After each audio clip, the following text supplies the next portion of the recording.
My Borrowed Son. Chapter 17. Foolishness. Kers couldn't believe he had been so foolish. Stupid, stupid, stupid, stupid. He hadn't realized the kid was in the house and wanted a chance to check in on him and to make sure he was all right. They were in the other room having dinner at one point, so he stepped away to go and retrieve some dinner leftovers and crumbs from the kitchen. The television was on. It was part of their pattern. Dinner, a bit of television. Parker would go and get something called homework done, which was a rare occasion, and then he would go to bed. Foolishness was what guided the borrower to act. The television was on, and, like a fool, Kers assumed that Parker and his mom were watching a bit of the show together because she had stepped into the other room and turned on the television. Parker was usually never up this late doing homework, and so Kers had dared to venture out of the walls and up into the dollhouse that was called Parker's place. It wasn't the first time he was going to go up to the dollhouse. When Parker first was given this place, Kers made sure he could get in and out in case he needed to rescue the borrower boy. There would have been nothing worse if Parker was moved from the open and into a plexiglass cage where Kers couldn't get him out. All was going smoothly after Kers borrowed his fill from the pantry. He walked through the darkness of the walls with ease to the old office room, picking the pieces of meat from his teeth, and approached the electrical outlet. Only now, when he pressed against the edge, did he notice the electrical cover was a tad tight. It was a bit odd, but he hadn't been here on the ground floor in a while to check on the boy. Without a second thought, Kers removed a rusty drill bit he kept as a tool on his side and unscrewed the piece from behind, accidentally breaking part of the screw off as he tapped on the end to knock the contraption loose from the wall. Everything came loose after a few good nudges with his shoulder, and then, after a quick check, Kers slipped out of the walls and into the room. The dollhouse loomed up on the desk and made the borrower shiver. Seeing it high above was giving him vertigo like a standard human room. It made Parker feel more human than borrower. Maybe, in a way, he was. Parker was being raised by a human.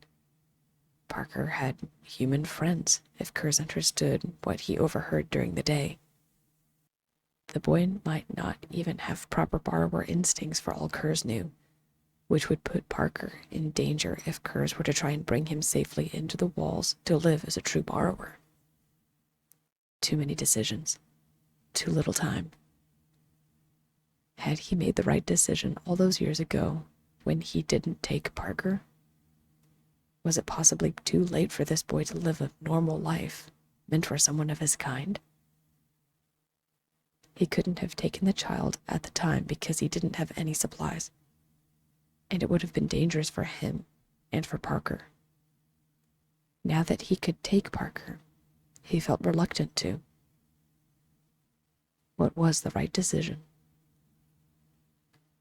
Kers sighed and cautiously tiptoed across the floor toward the desk, unclipping the hook on his belt when he spotted a line right by the edge of the table. It made the borrower turn his head curiously and smile to himself. He suspected this was not the work of Amanda, the mom of the house. Maybe Parker is more borrower than he knows. Kers checked the line, noting its secure hold on the desk, as well as the type of line that was chosen. Both were good quality, even by his standards. There was no fraying on the line. There were incremental knots in case of hand slippage. There was even a loop at the bottom to hoist up items. If Kers didn't know better, he would have suspected that Parker's upbringing was entirely done by borrowers. He decided to admire the child's work later, however, and set down the rope before preparing to ascend the line. Taking a quick breath, Kers shimmied up the line and hoisted himself up onto the desk, pausing only once to catch his breath and readjust his foothold. The borrower rolled onto his back and then back onto his front before darting toward the side of the house for cover. Halfway there, Kers's blood ran cold, and his instinct had him freezing like a statue. Completely motionless, like a figurine on a shelf, Kers's eyes were drawn up to the borrower child's window, and he saw immediately that the lights were on. No. What? Why? He's supposed to be watching a movie with his mom. He's not supposed to be here on the desk in his dollhouse. The feeling was tangible in the air, in anticipation for an inevitable drop. Kers was about to turn back toward the line, but he was seconds too late to move stealthily. The door at the far end of the room opened in slow motion. Kers felt his heart skipping every other beat. The light in the room flooded in, pouring itself into the shadows and illuminating the secrets of the room, including him. Kers had to act fast, and there was no chance to be quiet about it. He spun around and dropped down Parker's secured line, hands flying down the line and barely catching the knots to slow his descent. The fearful borrower was sure he heard something pop as he hit the ground, but swallowed his yelp of pain as he practically threw himself into the walls and pulled the electrical cover behind him. Kers couldn't believe he had been so foolish. Stupid, stupid, stupid, stupid. It wasn't until he managed to hobble back to his place in the walls and stumble into his hammock that he realized that his rusty drill bit had fallen from his side pack. Curses. I hope that kid didn't find that. It's only going to cause him more problems. Kers stared up at the endless abyss above him that undoubtedly led to the human ceiling. The hammock swayed under him, back and forth, daring to put him to sleep. The exhaustion from the adrenaline rush was enough to put him under, but Kers couldn't worry about that now. He forced himself up and set an alarm for the next day to resume his watch over Parker and Amanda, the child's so-called mom. The pattern had changed, and Kers needed to know where the deviations were going to be if he was going to successfully keep an eye on the borrower child. If the kid found the drill bit, questions might ensue, and if that happened, Parker might act rashly depending on Amanda's responses. For the kid's sake, Kers hoped those questions wouldn't come.